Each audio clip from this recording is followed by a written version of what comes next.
Hey guys, tonight we're slipping quietly behind the sliding paper doors of a wooden tea house in Kyoto. The hour is late, past the final clink of porcelain cups and the fading notes of shamisen strings, and you're still smiling. Still bowing. Still locked in the role of the perfect geisha, even as your bones ache under layers of silk and your painted face begins to itch beneath the flickering glow of lanterns. You want to sleep. Desperately. But sleep is never just sleep. Not here, not for you. Instead, it's a choreographed descent through layers of performance, etiquette, and centuries of tradition. Your body is tired, but your role continues, even in solitude. And yes, you probably wouldn't survive this. So, before you get comfortable, take a moment to like the video and subscribe. But only if you genuinely enjoy what I do here. And hey, while we're winding down, drop your location and local time in the comments. I love seeing where you're listening from. Now, dim the lights, maybe turn on a fan for that soft background hum, and let's ease into tonight's journey together. You begin in the front room. The last guest has just departed, swaying slightly after too much sake, still clutching a folded fan and a deeper admiration for you than when he arrived. You keep smiling until the door fully shuts. Then, only then, can you breathe out, though not too loudly, not too sloppily. You're still being watched. If not by clients, then by house mothers, Junior Maiko, or your own sense of honor. Your feet shuffle quietly over tatami mats. The corridor is dim, but you know its every creak. You pause at a sliding shoji screen, bow slightly, and move through. No one speaks. Everyone is busy not sleeping. Because here's the thing, a geisha's day doesn't end when the party's over. That's just the prologue to the evening's second performance, one meant for no audience at all.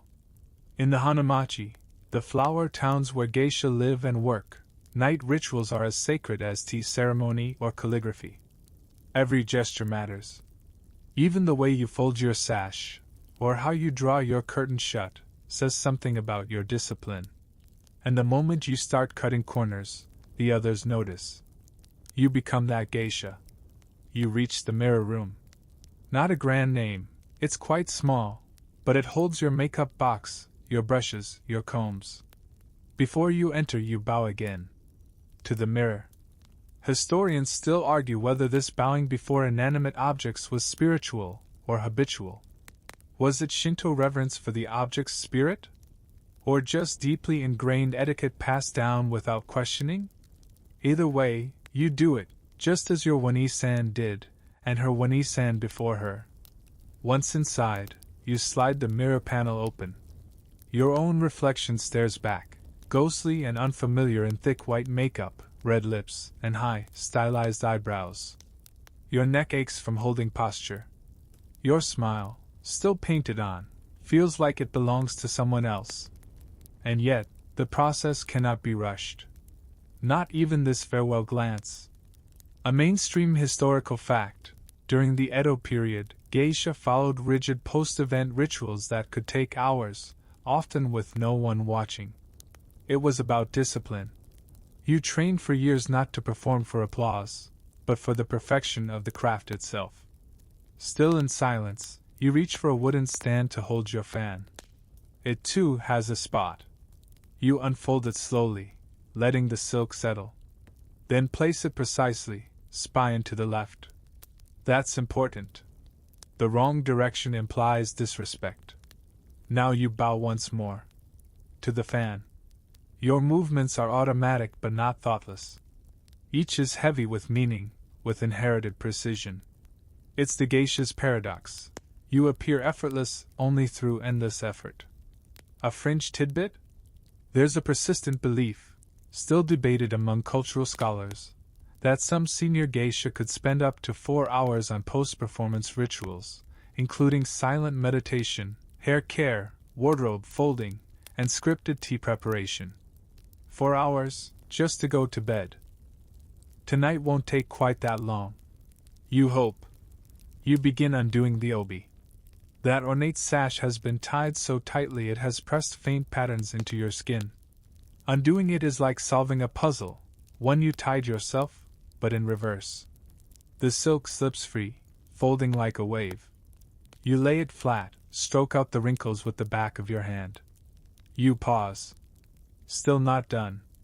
You pat it 3 times. Not for utility. For rhythm. For continuity. Outside, the lanterns sway slightly in the breeze. Wooden chimes rattle gently against bamboo poles. It's a strangely lovely contrast to the rigid routine unfolding inside. Your fingers twitch. You long to collapse onto your futon, to rip the wig off, to smudge the makeup across your face and call it a night. But no. The goodbye is still happening. Not to guess, but to the persona you've worn all evening. She must be dismantled layer by layer. Only then can you be allowed to rest, whoever you are underneath. The final bow of the section, you blow out one lantern, one that's been sitting near the comb tray since twilight. It lets out a tired hiss. You whisper thank you, though no one's there to hear. Sleep is still far away. You begin to undress the way you've been taught, like unwrapping something sacred. Because for a geisha, removing clothing isn't about freedom, it's about order. You start at the collar. Your fingers, slightly sticky with residue from the rice paste foundation, fumble with the tie. You don't yank. You don't sigh. You gently loosen, fold, tuck. There are layers.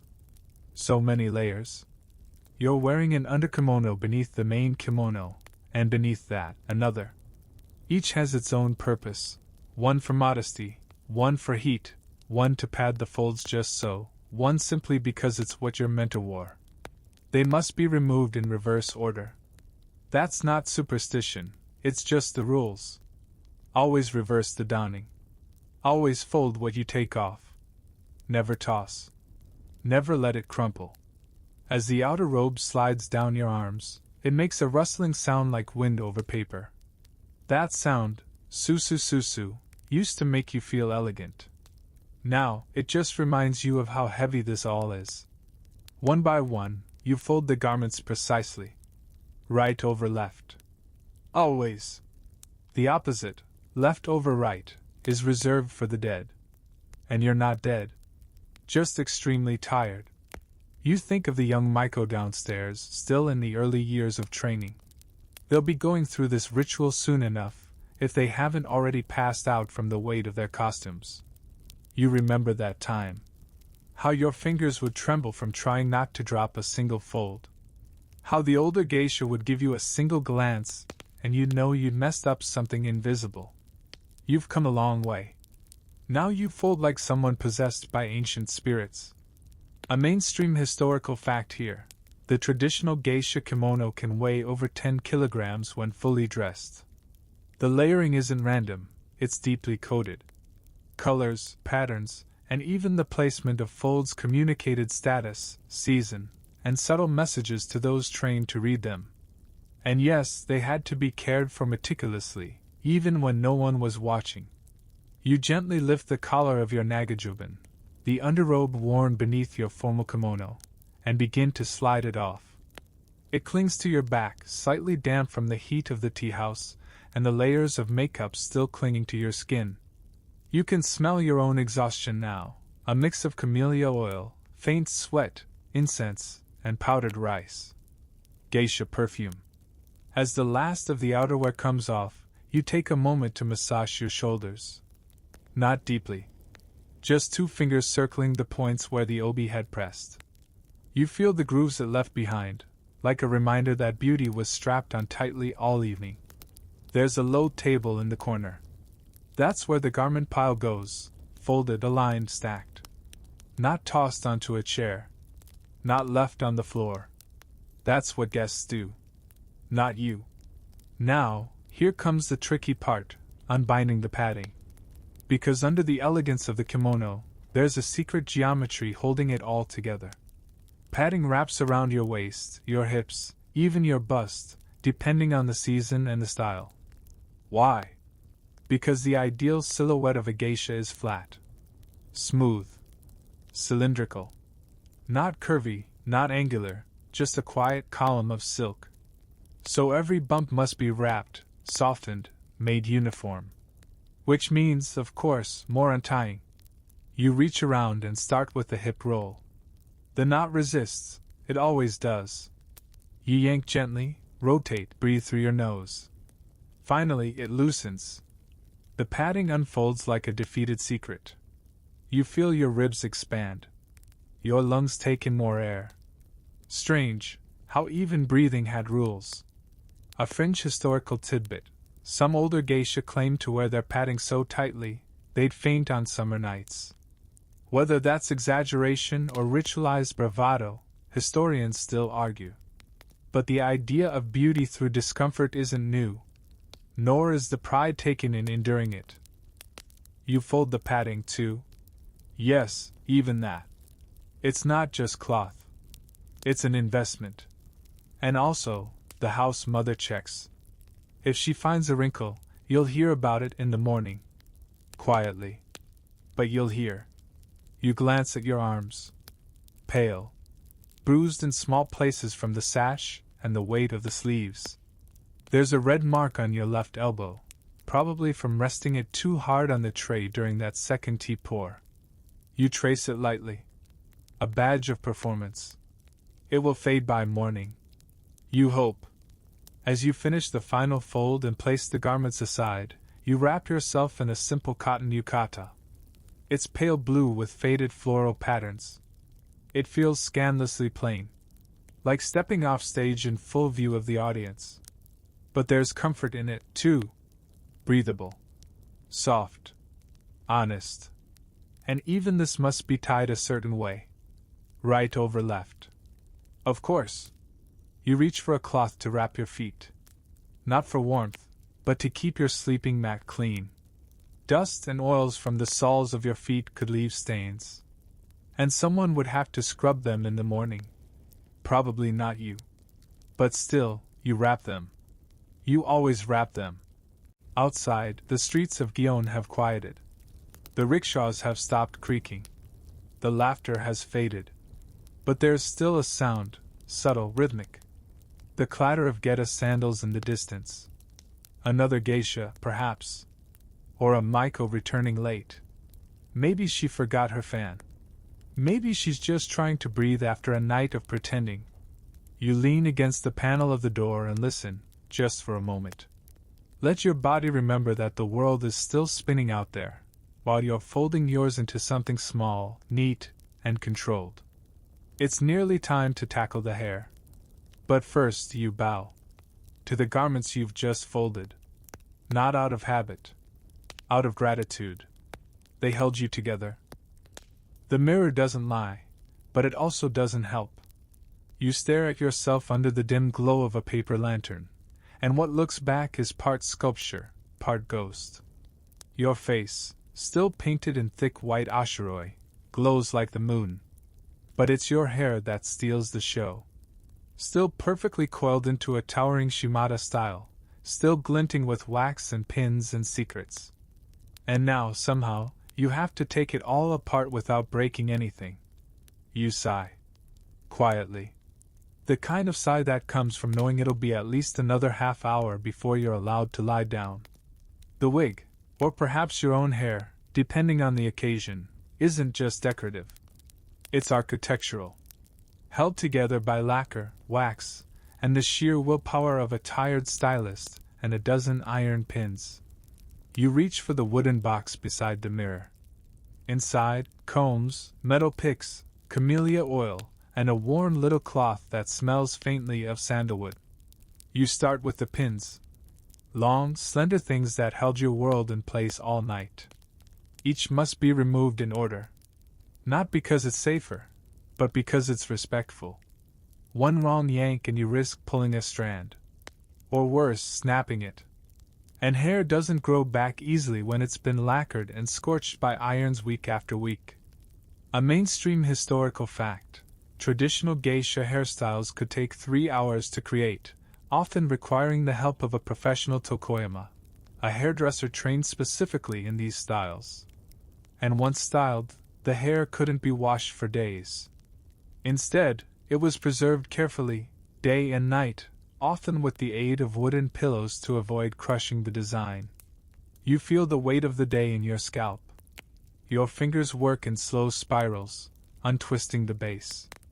You whisper the steps to yourself, not out loud, just mentally, like a prayer. Pin. Twist. Loosen. Comb. Pin. Twist. Loosen. Comb. The fringe hairs at your nape cling to your skin.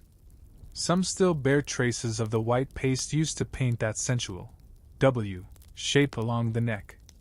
The ariashi, that peak of bare skin that always drew the eyes of male clients. You touch it gently now. It's sticky. The paste has melted under the heat of the lights and the weight of the night. You reach for the camellia oil. It's thick and golden, poured carefully onto your palms, then massaged into the roots. You comb slowly from the base of the skull upward, using a wide-toothed wooden comb that's older than you. Every geisha has her own. You don't lend it. You don't borrow anyone else's. Outside the paper walls, a wind stirs the bamboo. You can hear the rustling. A soft clack of something loose against the wood. Probably the chime again. You'd fix it if you had energy. But right now, your entire world is narrowed to your hair and how not to break it. And yet, something intimate happens here. In this tiny, echoey silence, where the night isn't quite over and your scalp finally breathes, you almost feel like yourself again. Not a performer. Not a product. Just a girl undoing her armor. Historians still argue whether geisha were empowered artists or trapped symbols of beauty. And honestly, you're not sure either. Some nights you feel like a queen. Others like a doll on a shelf. But here, with your hair half unwound and your fingers slick with oil, you just feel human. A tired human with a lot of pins. You pause halfway through, resting your elbows on the table. The oil has begun to lift flakes of wax from your strands. You pick them out, one by one. Each is the size of a sesame seed. Each carries a piece of the performance. You drop them onto the cloth. A quirky tidbit. There was once a belief among Kyoto Maiko that if a pin was dropped during takedown and rolled under the mirror stand, it meant a rival was cursing your sleep. Superstition? Absolutely.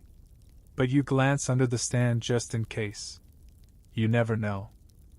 With the final twist undone, your hair falls around your shoulders, not in waves, but in jagged lines and semi-curls, remnants of the style holding on for dear life. You comb through it once more, this time with a finer brush. The bristles whisper across your scalp. You close your eyes. This is the first truly pleasant sensation of the night. You remember your teacher once saying, "A geisha's hair is the last to rest." You didn't understand it back then. You thought it was poetic nonsense. But now it feels all too real. The weight of the undone style still lingers in your neck. You roll your shoulders slowly. 2 clicks. 1 pop. You think briefly of hot springs. Of maybe, just maybe, taking a trip outside Kyoto someday. But that's a fantasy. You're not allowed that kind of spontaneity. You gather the fallen strands into a small paper packet. Another rule. Hair isn't trash. It's part of you. You don't just throw it away. The combs are wiped, oiled, and placed back in the box. The pins, aligned by size, return to their velvet-lined compartments. The cloth is folded. You blow out the lantern. Another hiss of tired breath from the room. And still, you're not ready for bed. Not yet. The face remains. The makeup isn't just makeup. It's a mask. A contract.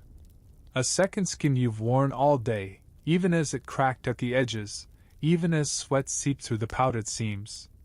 And now, removing it is its own performance, one only you will witness, but no less meticulous than the dance you performed before clients. You lean over the small wash basin tucked in the corner of your room. The water inside is warm. It always is. Someone prepared it before you came up. Maybe a junior Michael, maybe a servant, maybe a ghost of tradition itself. Doesn't matter. It's there. You don't question the water. You start with the eyes. Always. Because if you don't, the red pigment will bleed into the white foundation and turn your entire face pink, and that's not the look. You dip a cloth into the warm water, squeeze it out, and press it gently over your closed eyes. The heat seeps into your eyelids. You hold it there. Count to 10. Breathe. Then, slowly, you begin to wipe. The red disappears first. Crimson smudges swirl across the cloth, turning it into a miniature painting. You smile, just slightly. Looks like a sakura petal in a storm. You used to cry the first time you had to remove your makeup. Not because it hurt, but because it felt like erasing yourself. A mainstream historical fact: traditional geisha makeup was made from a white base called ashura, originally crafted from lead powder, yes, really, and later from rice flour or zinc-based alternatives when poisoning became a concern. The removal process involved rice bran scrubs, camellia oil, and sometimes even crushed seashell powder for exfoliation. You reach for the camellia oil next. Just a few drops in your palm. You rub it between your hands, then smooth it across your cheeks, your chin, your neck. The white starts to break apart, not all at once, but in soft patches, like snow melting on skin. Then comes the rice bran. You scoop a small amount from the wooden bowl beside the basin. It smells faintly nutty, warm. You rub it between your fingers and begin to massage it into your face in slow circles. Forehead. Nose. Cheeks. Under the jaw. Not too hard, you're not scrubbing a floor. Just enough to loosen the day. And the day is stubborn. You watch your reflection blur in the washbasin's surface as your face transforms from ghostly white to streaky ivory to pale pink, like a watercolor left out in the rain. It's always strange, this in-between stage. Not quite painted, not quite bare. Just faded. You stare at your reflection and wonder, for the 100th time, who lives underneath all this. A quirky tidbit: some older geisha insisted on sleeping in partial makeup if they were feeling insecure, just the brows and lip line. A half face, they called it. Supposedly, it kept the ego intact after a rough performance.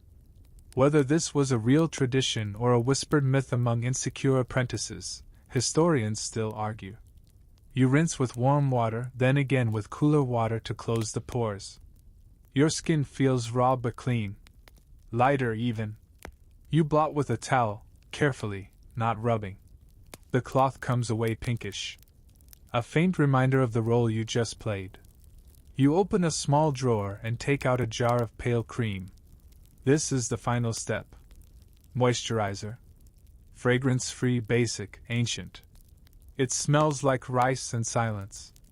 You dab it across your face, then press your palms to your cheeks. The warmth lingers. The white is gone. Your lips are bare. Your brows are soft shadows instead of painted lines. You don't look like a geisha anymore. You look like a girl from a small fishing town. Which, to be fair, you once were. You sit back on your heels. Exhale. The room is quiet now. The basin water is cloudy, smeared with white swirls like sea foam. The cloth floats like a ghost in the corner. You gather the tools, cloth, basin, oils, and wipe everything down. It's not just about cleanliness. It's about respect. You never leave your tools dirty. Even if your hands are trembling from fatigue. Even if your knees ache from kneeling so long. You glance at the lamp. It's lower now. The flame flickers against the paper screen. Outside, another gust of wind rattles the trees. You can smell pine. Or maybe it's cedar. Hard to tell. You've been inside all day. Your face is clean. Your hair is unpinned. Your clothes are folded. And yet, sleep still feels distant. Like something you have to earn. You rise slowly, knees creaking, spine reluctant. and shuffle toward the wooden divider that separates your changing area from the tiny bath chamber. Not quite a bathhouse, not quite a closet. But it's time. You pause one last time by the mirror. Not to check for flaws. Just to say goodbye. The bath isn't for comfort.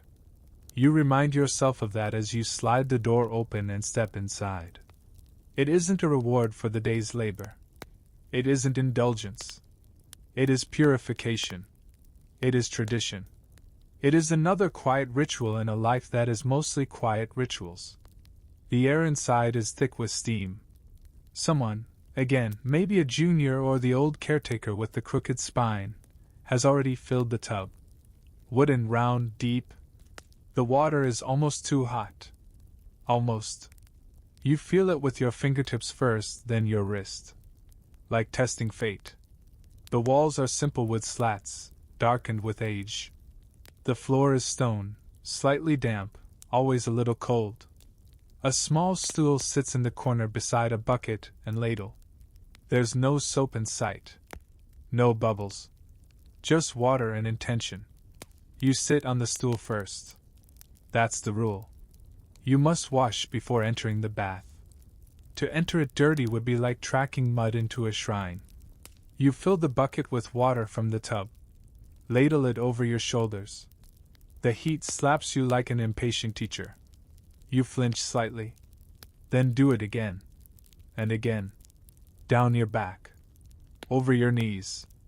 You pour it down your arms and watch the droplets race toward your wrists like tiny glass beads. You pick up the cloth. Rough cotton. Dip it into the bucket. Scrub your arms, your neck, your legs. You're not trying to be gentle. This isn't a spa. This is a rinse of everything: sweat, oil, old perfume, regrets. A mainstream historical fact: bathing in traditional Japan was as much about ritual purity as physical hygiene. Especially in geisha houses, where the line between the spiritual and the aesthetic was always blurred. Baths weren't scented or luxurious. They were discipline in liquid form. Once you've washed thoroughly, no shortcuts, no skipped spots, you finally stand and step into the tub. The heat swallows you. For a moment, everything else disappears. The water rises to your collarbone. You lower your body slowly, knees tucked, arms floating. It takes your breath, then gives it back, slower, deeper. Your muscles begin to release. Not all at once, some of them are stubborn, but eventually, they yield to the heat. You close your eyes. You hear everything more clearly now. The water moving. The wood creaking. The faint chirp of a night insect outside. Someone's sandal tapping on the walkway far below. A teacup being set down gently. Life continuing, just out of reach. And within that cocoon of heat and sound, your mind drifts, not into sleep, not yet, but into the foggy corridor between thoughts. You remember the laughter at dinner. The way the guest mispronounced a word. The way your hand stung from holding the chamise and picked too tightly. The soft approval from your mentor when you got the tea just right. You shift slightly in the water. The ripples echo. A quirky tidbit. Some senior geisha swore by silent bath meditation. No thoughts, no rehearsals, no reviewing the evening's mistakes. Just water. In fact, there was a phrase whispered among apprentices. The bath listens. Whether the bath forgave, however, was less clear. You dunk your hands, then your arms. Hold them under until your skin reddens. Then pull them back out and watch steam rise like smoke from a dragon's breath. Historians still debate whether nightly baths were universal across all Hanamachi districts. Some argue it was only in wealthier houses with plumbing or dedicated bath staff.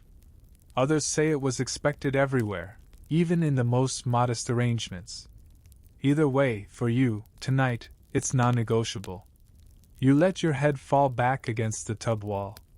And there, finally, your shoulders release. You sit for 5 more minutes. Or maybe 10. Time doesn't behave normally in a bath like this. It stretches and folds like kimono silk. When you do rise, your skin hums. The heat clings to you like a second robe. You step out, careful not to splash. Always careful. You wrap yourself in a thin linen towel and pat. Never rub. Your arms, your legs, your face. You dump the bucket's last water into the drain and rinse the stool. Another unspoken rule: always leave the bath as if no one had ever been there. You slide the door open again, and the cooler air of your room greets you like a forgotten friend. You step back onto the tatami and breathe in. You're clean now. Not just in body, but in presence. The paint is gone. The sweat is gone. The roll is mostly gone. But there's still more to do. You kneel once more in front of your mirror and pick up the scented comb. Your hair, still damp at the roots, falls loosely around your shoulders. You begin combing again, not to style it this time, but to soothe it. To honor it. To say thank you. You whisper it under your breath, a habit you picked up from your first mentor. Thank you for staying with me today. To the hair.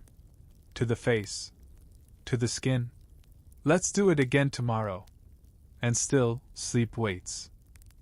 You sit cross-legged now, hair gently drying against the thin fabric of your yukata, skin still tingling from the bath.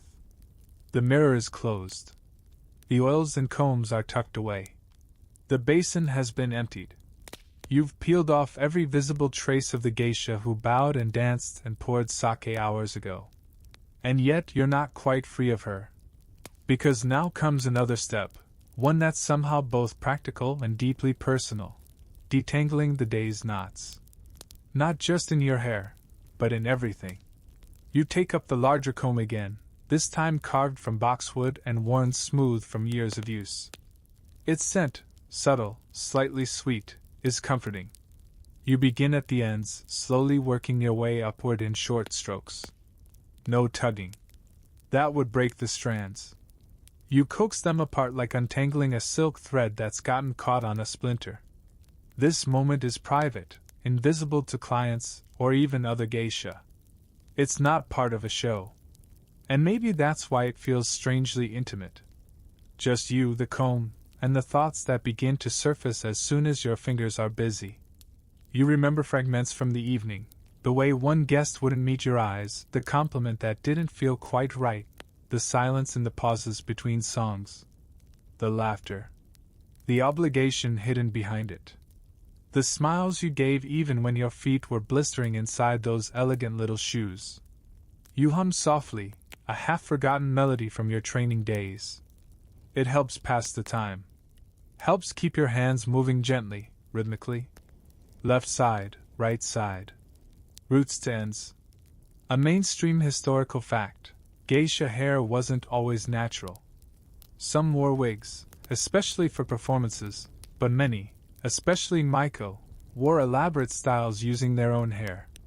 These styles could not be recreated daily without damage, so the solution was to preserve the hair for days or even weeks between full washings. That meant careful combing, nightly oiling, and sleeping in unnatural stillness to maintain the shape. You're lucky in a way. Your hair is down tonight. Tomorrow is a training day, not a client night. So you can rest it. But still, you care for it like a prized instrument. Because it is one. A fringe tidbit. It was believed that brushing one's hair 100 strokes before sleep helped remove not only knots, but bad luck. Some older geishas still count aloud. You've never had the patience, but you do catch yourself murmuring softly under your breath. 36, 37. You reach for a small lacquered box, no bigger than your hand. Inside, hair ornaments, kanzashi. You wore them earlier. Now they rest on silk padding, like little trophies. One is shaped like a fan, another like a plum blossom. You run your fingertip over the edge of one and feel a faint nick. Probably from when the guest's sleeve caught your hair as he rose too quickly. You set the box aside gently. Tomorrow, they'll be wiped with a soft cloth and polished with a dot of camellia oil. But not tonight. Tonight is for unpolishing. You take a final pass with the wide comb, then shift to the finer one, teasing apart any last stubborn tangles. It's almost meditative. The kind of task that loosens your thoughts as easily as it does your hair. You remember the Maiko from 2 rooms down, Ayaka-chan, asking if it ever gets easier. You told her yes, but only because that's what you're supposed to say. In truth, the routines don't get lighter. You just get stronger shoulders. Historians still argue whether geisha life was glamorous or grueling. But anyone who's ever tried to sleep on a wooden pillow with a 2-kilogram hairpiece knows the answer isn't simple. You stretch your arms overhead, hearing the quiet pop of your back. Your fingertips brush the ceiling beams. The room smells faintly of wood steam, and the lingering camellia scent that clings to your palms. Outside, the wind has changed direction. You can hear the rustling of the bamboo on the other side of the house now. That strange shift makes you glance toward the window. Nothing unusual, just a square of darkness framed in wood and paper. Still, you get that eerie feeling that comes when the world rearranges itself and no one told you. You draw the curtains. Not tightly. Just enough to dim the square. You like to leave a sliver open, just in case the moon has something to say later. And then, as you finally tuck the combs away and let your arms rest in your lap, a low creak sounds from down the hall. Probably another geisha heading to her own room. Or maybe the house mother making her final round. You stay still. Just breathing. Listening. And in this brief pause, you realize something strange. You could sleep now. Physically. You're clean. You're combed. You're folded, sorted, and soothed. But tradition still holds one more rule before rest. You must whisper your way through the walls. The folding screens creak softly as you slide them open. The paper's texture catches your fingers, slightly rough, a reminder that even silence has an edge in this house. You slip into the corridor between the sleeping rooms. No footsteps. Just the hush of tatame under soft-wrapped shawls. The hall is dim, lit only by a single oil lamp hung low near the far exit. Shadows of wooden beams crisscross the ceiling like a spider's web, and your eyes adjust slowly. You know this passage by feel, by scent. Sandalwood. Dust. Camellia oil. Maybe a whiff of ink from someone who is writing poems instead of sleeping. You pass by a closed screen. Inside, a fellow geisha's quarters. You recognize the scent, plum tea and incense. She's probably still awake. Maybe she's sitting by the mirror, removing her makeup late, or braiding her hair down the back, whispering a folk tale to herself. You don't call out. That would be loud. Too loud. Instead, you stop. Pause. Then offer a breathy, "Oyasumi, good night." Not loud. Just enough for the paper walls to carry. A whisper between the folding screens. This is what you do. You acknowledge each other, even in sleep. Especially in sleep. Because sleep, here, is a shared experience. A final ritual of the day, woven through the house like invisible thread.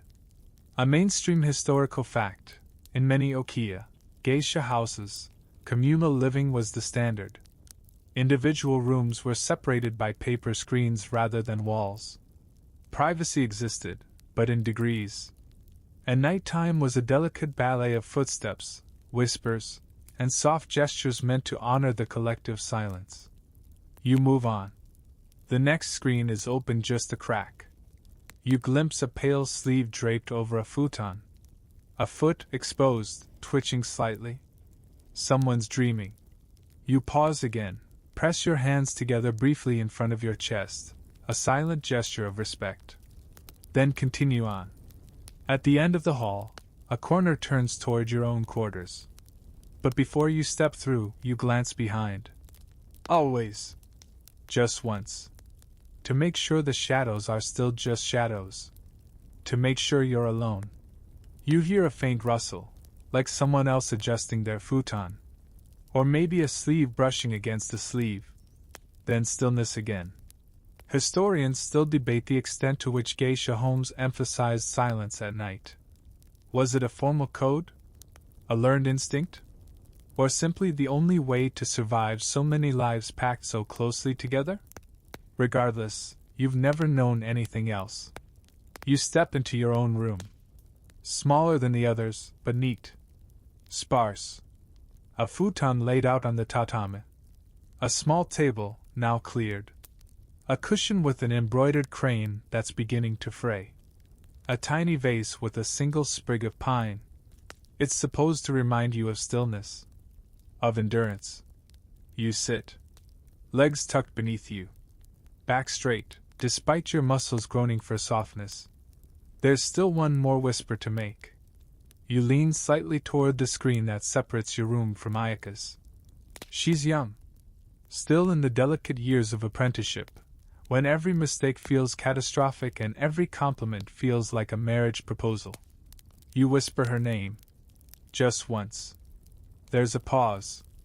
Then, a return whisper. Her voice is groggy. Sleep drowned. Oyasumi. You smile. That's enough.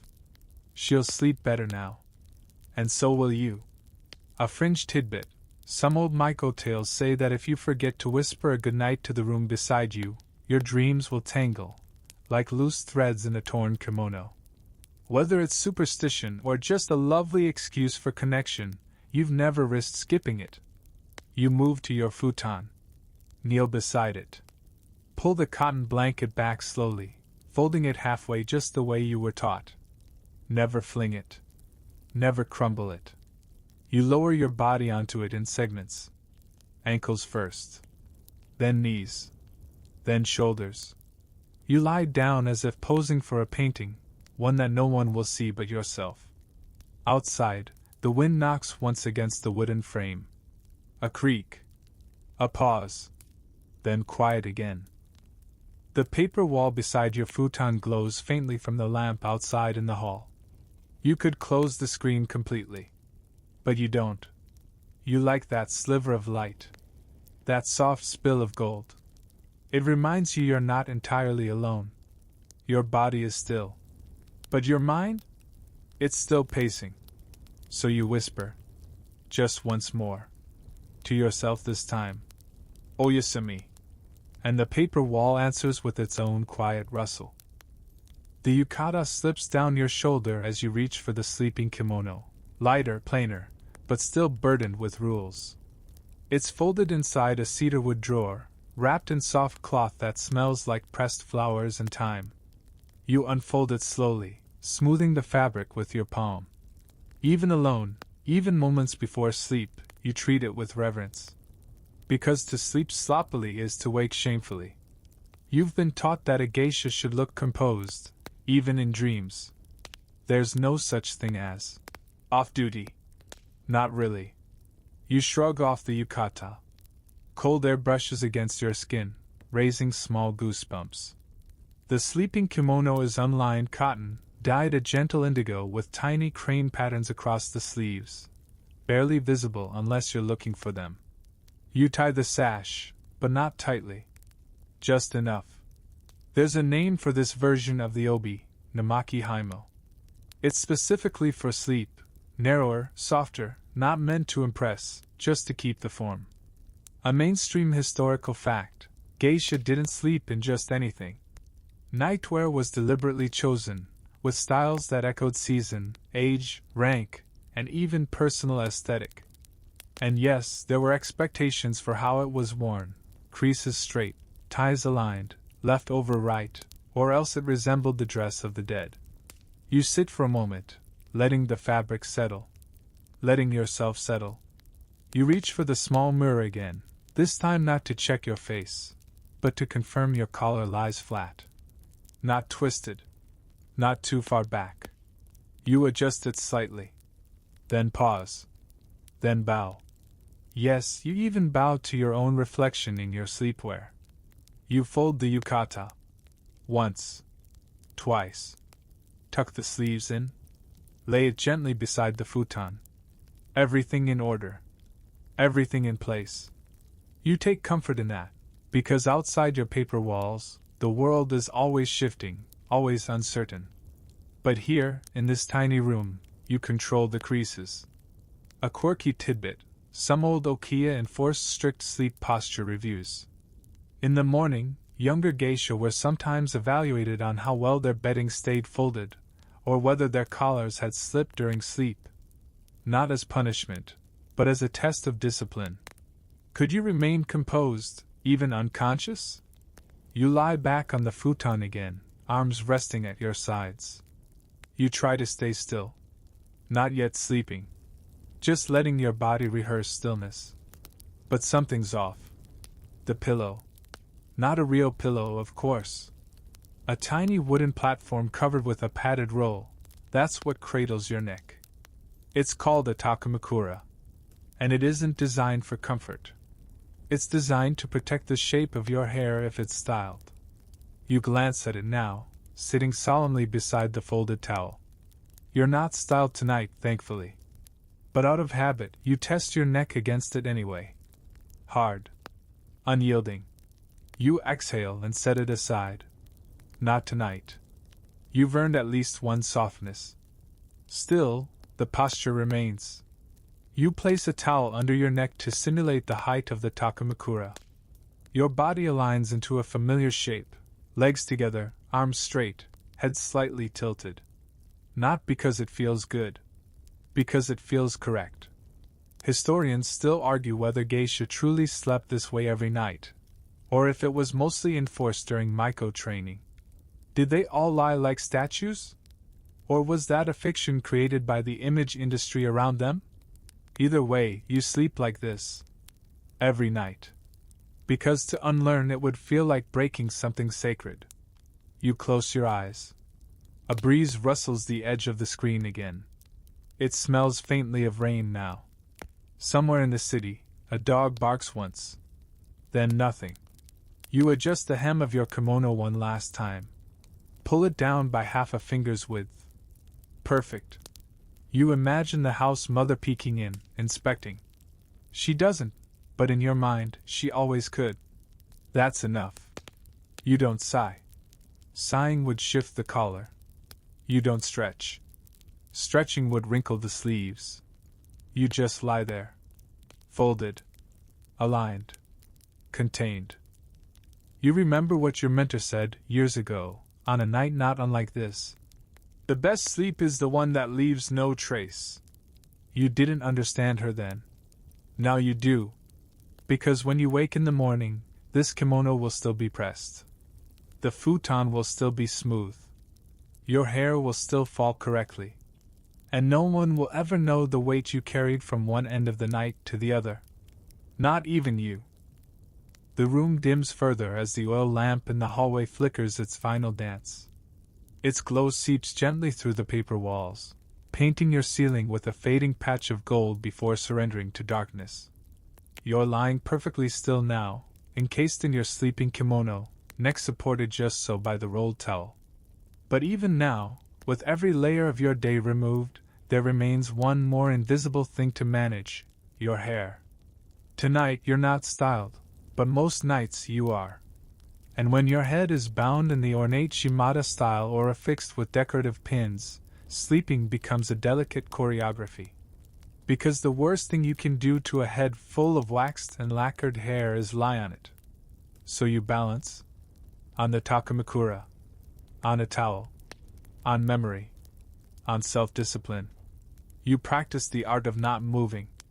A mainstream historical fact: geisha with elaborately dressed hair often slept with their necks cradled on narrow wooden headrests, padded only at the very top. These takamakura were designed to preserve the hairstyle for days, sometimes even a full week, between professional stylings. Moving too much in the night risked ruining the coiffure, and earning the ire of the hairdresser. You've done it before. Dozens of times. Slept like a statue. Barely breathing. And in the morning smiled as if you slept on clouds. Tonight is a break from that. But your muscles remember. Your shoulders stay pinned. Your neck stays long. Your hands rest, palms down, fingertips grazing the hem of your sleeping kimono. That's how they taught you. That's how you taught yourself. A fringe tidbit? There's a trick among senior geisha. If you must sleep with your head styled, but fear you'll roll in the night, you balance a small folded fan atop your forehead. Should you tilt even slightly, it slides off and taps you awake. Sounds absurd. Works every time. Outside, a low rumble of thunder vibrates across the city. Distant, maybe over Arashiyama. The rain hasn't started yet, but the air feels thick with promise. You like that feeling. Suspended. Like the moment before the shamizan's first string is plucked. You listen to the quiet. But it isn't empty. You hear the gentle breathing of the house itself, the soft shifting of wood, the faint creak of a far-off screen sliding closed, the padded steps of someone returning from the bath. A neighbor coughing once. Then silence again. You imagine the room around you as a box of stillness. And in this box, you're the sealed letter. Not to be opened until morning. You think of Aika again, 2 rooms down. Probably curled up like a kitten, despite the posture rules. She's young. Her collar will be askew by morning. Her futon ruffled. Her hair a mess. And she'll laugh about it. You envy her a little. Then again, you were her once. And your mentor was you. And her mentor before that. Each of you, a doll in a box, placed gently atop the next. You don't resent it. Not really. You just wish you could breathe a little deeper without loosening the folds of your kimono. Historians still debate the psychology of geisha sleep. Was the immobility restful? Or just another performance, practiced until it felt like comfort? Did they dream vividly, or did discipline follow them even into unconsciousness? You don't know the scholarly answer. But you know this. When you dream in patterns. In folding fans and falling sakura petals. In teacups that never empty and shadows that never reveal their faces. Your dreams don't shout. They glide. They whisper. Like everything else in your life. You blink slowly, eyes adjusting to the night's final shade. No more lamps. No more rustling. Just the soft hum of the world curled into its sleeping posture. Your hair, freshly combed, spills around the towel like black silk ink on parchment. You feel it shift slightly.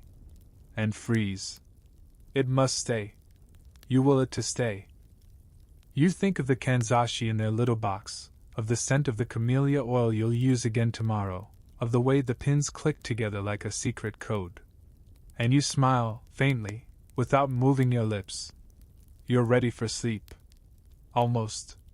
But first, one final promise: don't move. Not until the sun peeks through the paper walls. Not until it's time to become her again. Sleep still hovers out of reach, just behind your eyes. Your body is still, your breath even, but your mind, it drifts. Because now comes a ritual even older than any silk kimono or camellia-slit comb, the tea before dreams. You rise slowly, careful not to disturb the fold of your sleeping kimono.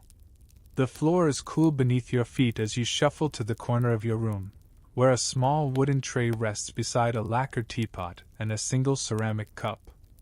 Everything has been laid out beforehand, of course. No clattering, no fumbling in the dark. The teapot still holds warmth. You remove the lid, slowly, silently, and pour. The tea trickles out in a thin stream. Earthy. Fragrant. Not sweet, not indulgent. This is not a tea meant to delight the senses. It is a tea meant to settle them. A mainstream historical fact: many geisha ended their nights with a final cup of ban-cha or genmeika, low caffeine, roasted teas often brewed weekly to promote digestion and calm the nerves. No sugar. No honey. Just warmth, bitterness, and peace. You wrap both hands around the cup and let the heat seep into your palms. The steam rises into your face, carrying with it faint traces of roasted rice and green leaves. You breathe it in like a lullaby. You don't rush. Rushing would undo everything you've built this evening. All the folding. All the bowing. All the unwinding. Even your tea must be unhurried. You take a sip. It's slightly bitter. Slightly too hot. Perfect. A quirky tidbit. Some geisha believe that drinking tea before bed helped guard their dreams. Like a spiritual cleansing, the bitterness would chase away unwanted spirits, especially those brought in from guests, who sometimes left their worries behind in their cups and conversation.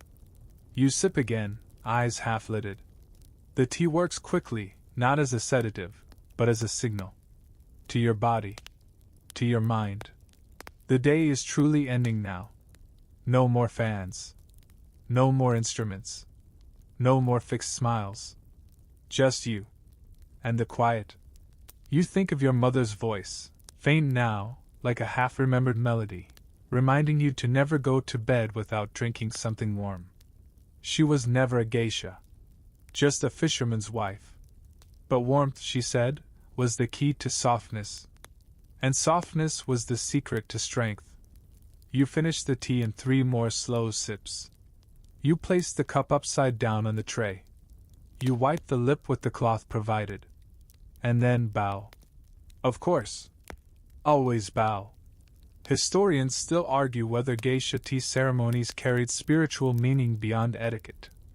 Some scholars see them as strictly performative, another extension of aesthetic discipline. Others believe each step was infused with quiet spirituality, a way to end the day with grace, humility, and a sense of completeness. You walk back to your futon. The scent of the tea still lingers in your throat, in your nose, in your breath. It fills the room more gently than any incense. You lie down again. This time, with just a hint more weight in your limbs. A satisfying heaviness. The kind that comes after rituals, not effort. The kind your body recognizes as the final act. You adjust the hem of your sleeve, letting it fall over your fingers. You check your collar with 2 fingers, still aligned, still proper. You rest your head gently against the folded towel. You let your mouth close. Let your eyelids fall. And for a moment, you do nothing but exist. In a room where silence is sacred. In a body wrapped like a letter. In a house where sleep is not escape, but precision. And in your chest, just behind the steady rhythm of your heart, the warmth of the tea hums softly. A lullaby without music. A bow without audience. A ritual just for you. You lie still, but not mindless. Even in stillness, there are rules. You've learned to sink gently into the futon, not plop. To blink slower as the night deepens. To quiet your thoughts the way you would silence a shamisen string, just a touch, a pressure, and then release. And still, the body refuses to melt fully into sleep. Perhaps it's the mattress. Or the silence that now feels too complete. Or perhaps it's the structure beneath you. Because this isn't some fluffy Western bed with springs and pillows. This is tatami and futon, a floor-bound firmness with centuries of tradition behind it. A space not for sprawling but for aligning. A bed that doesn't forgive bad posture. You shift slightly, adjusting your spine to lie just so. A mainstream historical fact: traditional Japanese futons were laid directly on tatami mats, which are made of rice straw and covered in woven rush grass.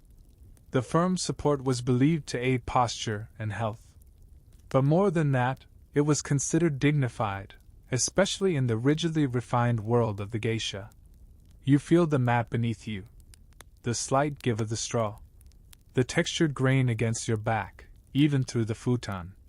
There is no bed frame. No cushiony nest. Just this, mat, pad, kimono breath. It's grounding in a way.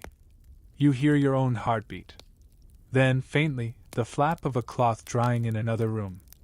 The rain has started, just a whisper against the wooden eaves. Not enough to disturb. Just enough to remind you of the world outside your paper walls. You turn your head a fraction toward the sound. The futon crackles quietly beneath you, as if sighing along. A fringe tidbit: some senior geisha claimed they could hear whether a futon had been laid properly, just by how it sounded when someone lay down. An off-center fold? A careless edge? The acoustics would tell on you. Your futon is laid properly. Of course it is. The house mother checked. You checked. You folded and patted and aligned the seams until they looked like the brush strokes of a calligraphy master. Sleep isn't just a necessity, it's a reflection of discipline. You shift your hands to your stomach, one over the other, like the pose of a statue in a Kyoto temple. And yet, the outside world still leaks in. Through the cracks. Through the floorboards. Through memory. You recall a client's voice, low and coarse, asking if you ever rest. Not sleep. Rest. As if those were different things. You smiled and offered him tea. But the question stayed with you. Do you ever rest? Even now, with the day folded away, the answer is complicated. Because this doesn't feel like rest. It feels like continuation. The performance has changed costumes. That's all. Your toes twitch under the cotton sheet. You stop them. You swallow quietly and adjust the fabric at your neck. Stillness returns. Historians still argue whether geisha rituals were truly for preservation of tradition or merely social control wrapped in silk. Was the precision a cultural honor, or a prison of performance? In truth, it feels like both. Reverence and restraint holding hands. You listen to the rain. Soft, steady, polite. Just like everything else. You picture the futon as a raft. Floating not down a river, but through time. Through the centuries of women who did this before you, laying in near dark, wrapped in silence, surrounded by the scent of old wood, tea, and themselves. You feel yourself becoming part of them. Not one geisha, but all of them. Stacked quietly through generations, like folded kimonos in cedar drawers. You sigh, barely. A breath more than a sound. It echoes softly in the still room. Then disappears. Like so much of your day. You don't smile. But your lips twitch faintly. As if acknowledging something secret. Not pleasure. Not rebellion. Just understanding. This is what the futon teaches. To lie still. To let go. But always with one eye open, just behind the eyelid. Because even in sleep, your poise must remain folded. Uncreased.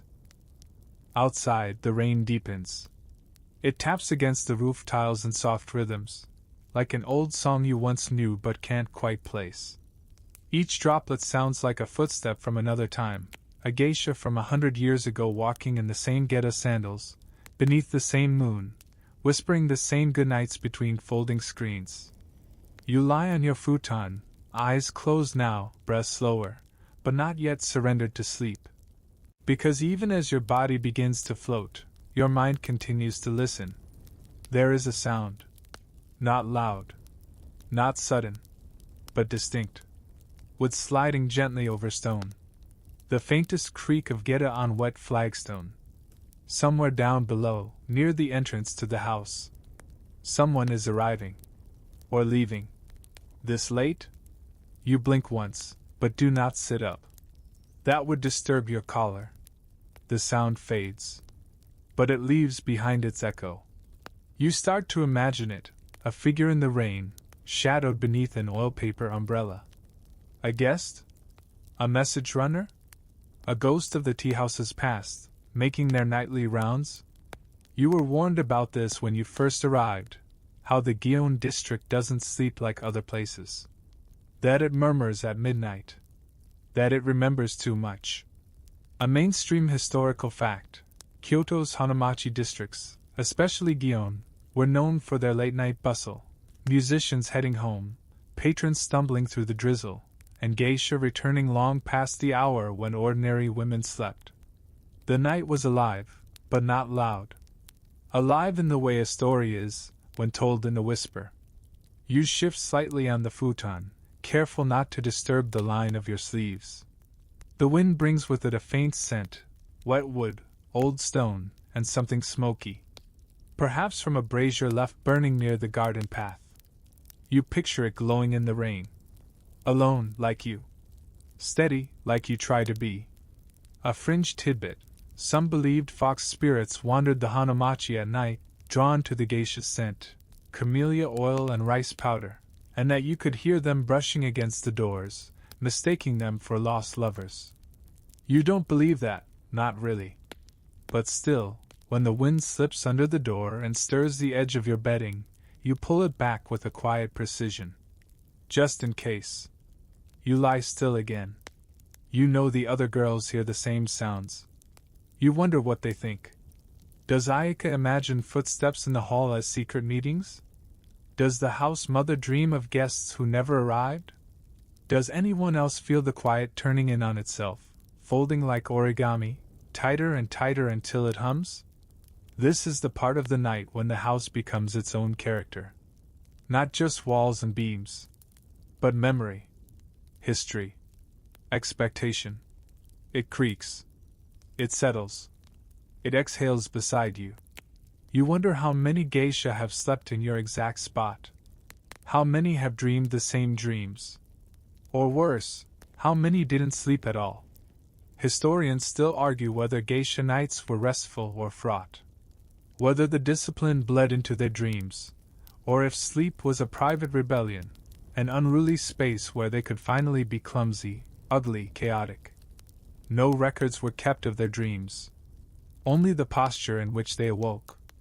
You pull the sheet tighter, wrapping your arms under the fabric. You imagine you're in a boat. A long, slender boat drifting down the Kamogawa River. Your bedding becomes the deck. Your collar becomes the sail. And the rain, soft, steady, becomes the river. You're no longer in your body. You are floating. But even your dreams arrive slowly. You must earn them, as always. Earn them through stillness. Through silence. Through the ability to lie beside the ghosts of Gion and not flinch when they brush your sleeve. You hear the wind press once more against the side of the house. It does not ask for permission. It just enters. Like sleep. Like everything else you never chose, but perform with grace. You're drifting now, not quite dreaming, not quite waking. That quiet threshold where the mind loosens but the body still listens. The house has fallen completely still, and the rain outside has settled into a soft background hiss. Like a brush sweeping ink across rice paper. And yet, even here, even now, your mind isn't free to wander wherever it wants. Because a geisha's night isn't just for rest. It's for rehearsal. You begin silently reciting lines in your head. Verses of tanka poetry from your lessons earlier in the week. Not aloud. Just mentally. One syllable at a time, like beads on a string. Kumo no yuyenai, suki wa sabashiku, naida yoru. Above the clouds, the moon, so lonely, cried through the night. You don't know why that one came to you. Maybe because it fits. Maybe because the moon tonight is hidden behind rain, and maybe it's crying too. A mainstream historical fact: many geisha were required to mentally review their poetry, calligraphy forms, and even conversational techniques before bed. It wasn't optional. It was training. A night without practice was a night wasted, even in sleep. So you rehearse. With your eyes closed. With your mouth still. You go over the correct way to serve tea, placing hands precisely. Left hand under, right hand turns the cup. You visualize the motion. Feel your fingers curling around porcelain. You recall the exact sequence of a fan dance. The open-close pivot, the backward step that's meant to look effortless. You trace it in your mind's eye, like a ghost performing on a darkened stage. You whisper etiquette drills to yourself. When to bow. When to laugh softly. When to pretend to be surprised. When to make a guest feel wise without letting him know he's being humored. It's all there, just beneath your pillow. Waiting for review. A fringe tidbit. Some geisha swore that the best way to memorize a difficult shamisen piece was to fall asleep reciting it backwards. Supposedly, the mind worked it out during dreaming and played it more confidently the next day. Whether true or not, you've tried it. You're not convinced it works, but you do sleep deeper after trying. Your fingers twitch slightly under the blanket. Not enough to wrinkle your sleeves. Just enough to feel the phantom strings of the instrument. You imagine yourself walking the narrow path between the river and the plum trees, an exercise in posture from your Miko days. You recall the exact way your sandals were supposed to kiss the stones. Not slap. Never slap. You remember the reprimands, the gentle corrections, the praise rare and fleeting. And slowly, each memory folds into the next. Like layers of kimono. Your breathing slows. Your body relaxes. And still, your thoughts are disciplined. Historians still argue whether geisha truly maintained this mental rigor every night, or whether that's just the version preserved in old texts and romanticized memoirs. But even if the truth is somewhere in between, you do it. Because the idea of waking up worse than the day before is too unbearable to risk. The house creaks again. But it sounds softer now. Less like wood. More like memory. You think of your own voice, how it sounds when you recite poetry in the morning, clear, slightly husky, never rushed. You practice the opening lines of tomorrow's performance. Just once. Then again. Then you stop. Because sleep is creeping in, not like a wave, but like a curtain being drawn slowly across your stage. The props are all set. The lines are remembered. And you, still lying still, are no longer rehearsing. You're beginning to dream. Of things in order. Of speech in silence. Of beauty carried even through unconsciousness. But sometimes, despite everything, you don't get to sleep. Tonight you're lucky. You've performed. You've bathed. You've brushed. You've recited your verses. The tea cooled your body, the rain calmed your mind. Sleep is gently wrapping its silk ribbon around your limbs. But not every night is like this. You remember? The nights when sleep was not part of the plan. When rituals had to be performed, but not for the purpose of rest. You think of tsukimi, the moon viewing ceremony. A delicate affair held on crisp autumn nights, where guests would gather to admire the full moon, sip sake, and compose poems while geisha floated like quiet shadows among them. On such nights, sleep didn't begin until the moon had finished its journey across the sky. A mainstream historical fact, moon viewing gatherings, or tsukimi, were annual events in Kyoto's Hanamachi. For geisha, they were long nights of delicate presence, serving, entertaining, sometimes composing on the spot, and all while maintaining flawless poise under lantern light and clouded stars. These nights could go on until dawn. You remember one night like that vividly. The moon had been particularly bright, almost too bright, like a paper lantern held too close to your face. The guests had insisted on walking to the river after tea, to hear the sound of moonlight on water. You went with them. Quiet. Compliant. Your geta clacked softly against the stone, each step a surrender. By the time you returned to the house, it was morning. You weren't allowed to rest. Not yet. You still had to remove the makeup. Still had to fold the kimono. Still had to kneel and bow to the reflection of a girl who hadn't slept in 24 hours. You did it all without protest. Because to refuse, even silently, was to break the spell. A fringe tidbit.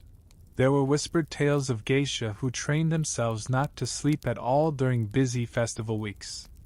They used a mix of strong green tea, precise meditation, and sheer stubbornness to drift between waking and performance without ever fully closing their eyes. Whether this is myth or madness, historians still debate. You shift on your futon. The memory is heavy. Not bad. Just real. Not all sleepless nights were ceremonial, either. Sometimes it was grief. The quiet loss of someone who used to whisper between folding screens and no longer did. Sometimes it was the tension after a difficult evening, a guest who said too much. Or too little. A smile you held too long. A compliment that left a bruise you couldn't quite name. On those nights, you didn't light the lamp. You didn't pour the tea. You just lay still, eyes open, staring at the dark beam above your head, counting the knots in the wood grain like they were stars. Sometimes, you'd hear another geisha doing the same. A rustle, a muffled shift, a sigh pressed tightly into a sleeve. Sleep, you learned, was not a guarantee. It was a permission. And sometimes it was denied. You remember a ceremony night, a rare event where you weren't allowed to remove your hair ornaments. You had to sleep with them still in place. Your head cradled between lacquered pins, terrified you'd snap one off in your sleep and wake to find your reputation dented like the chipped edge of a kanzashi flower. You didn't sleep at all. Instead, you recited poetry. All night. Not for memorization. Just for rhythm. Because if your thoughts followed a steady beat, they wouldn't unravel. You lie quietly now, grateful that tonight is different. That tonight the wind sounds like paper, and your collar hasn't shifted, and your feet are warm. But you still remember those other nights. They live in your muscles. In the way your fingers never fully unclench. In the way your mind stays awake, even now, listening. Waiting. Just in case you're called. Because even when you're off stage, you might not be done performing. The first light filters through the shoji screens. It isn't bright, not yet. Just the faintest silver sheen pressing gently against the paper walls, like the promise of morning rather than the morning itself. You don't open your eyes, not right away. Because the last ritual is the quietest. And the hardest. Waking. And doing it without disturbing the past. Your body remembers what your mind is only beginning to grasp again, that you are no longer dreaming. The discipline never left. You stayed still. You didn't shift. You didn't pull at your kimono. You didn't roll over onto your side or crush the sleeves. You passed. Your futon is smooth. Your collar is still straight. Your sleeping kimono has not betrayed you. You begin to rise, but not suddenly. Not with a stretch. That would displace the folds. First, your eyes open. Just a sliver. Then, your hands slide slowly out from beneath the fabric, fingertips first, as if asking permission from the day. You press your palms flat against the futon, then begin to push up. Shoulders roll. Spine curves. Ankles fold beneath you. You kneel, not because it's comfortable, but because it's correct. A mainstream historical fact. Geisha were trained to wake in silence and rise without disrupting their bedding. The presentation of their sleeping space was as much a measure of discipline as their posture at tea or precision in dance. Bedding was folded immediately, collars adjusted before even standing. You reach for the towel-wrapped takamakura you didn't need last night. You place it gently back on its wooden stand. Then your hands move to your collar. You smooth it down. Fold it left over right again. You stand. Carefully. No wobbling. You step away from the futon, then kneel again beside it. And fold it. In silence. In order. Top first. Then the corners. Then the middle. Then the sheet. Then the blanket. Finally the pillow if you used it. Or the towel. Each fold is a sentence. I slept with discipline. I rose with care. I am still her. You place the bedding into its drawer, tug the cloth cover over it, and close it with both hands at once. Not because anyone's watching, but because you are. You cross to the mirror. Slide it open. Your face looks softer now, slightly puffy from sleep, the skin still bearing the faint scent of camellia and night. Your hair lies in relaxed strands, a far cry from the lacquered sculptures of your usual style. But still, your reflection bows. It's automatic now. You bow to the mirror. You bow to the girl who lay perfectly still all night, who didn't tug or wrinkle or complain. You bow to the version of yourself that held composure even in unconsciousness. A fringe tidbit, Samokia kept a morning ledger, noting whether each geisha's futon was folded properly and her appearance was suitable at dawn. It wasn't punishment, it was pride. Reputation begins the moment you open your eyes. You stretch once, briefly, out of sight of the mirror. Just once. Then you move to the water basin, splash your face 3 times, and exhale into your towel. The rain has stopped. The sky beyond the screens glows with that peculiar pale gold that only Kyoto mornings seem to possess. You hear a crow. The clink of porcelain. A bamboo dipper resetting in a garden fountain. The house is waking. But no one speaks yet. No footsteps. Just careful movements. Just geisha rising, like blossoms that never fully closed. You walk to your window and slide the screen back a hand's width. Enough to let in the scent of wet stone and cedar. You close your eyes. For a moment, you let the morning in, not to shake you, not to rush you, just to fill you like the first notes of a slow song. Your day is beginning. But unlike everyone else's, yours began long ago. With the careful fold of a sleeve. With the whisper through a wall. With the ritual of lying down and not disturbing the night. You didn't just sleep. You performed sleep. And now, with the sun rising and your face bare, you are ready to perform everything else. You step back. And bow. To the morning. To yourself. To the discipline that held you like a second futon.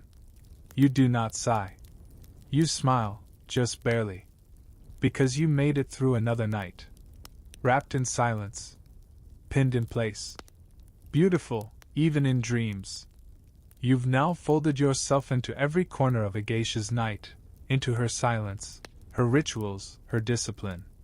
You've walked the long corridor of composure, whispered between paper screens, bathed beneath steam and candlelight, and supped like a statue beneath the breath of old Kyoto rain. Your limbs are heavier now, in the best way. Your eyes soft at the edges. Your mind, still curious, but no longer loud. You can picture the room, can't you? The warm tatami beneath your knees. The scent of camellia oil lingering on your pillow. The gentle rustle of someone else folding their bedding 2 doors down. You're not just listening to history anymore.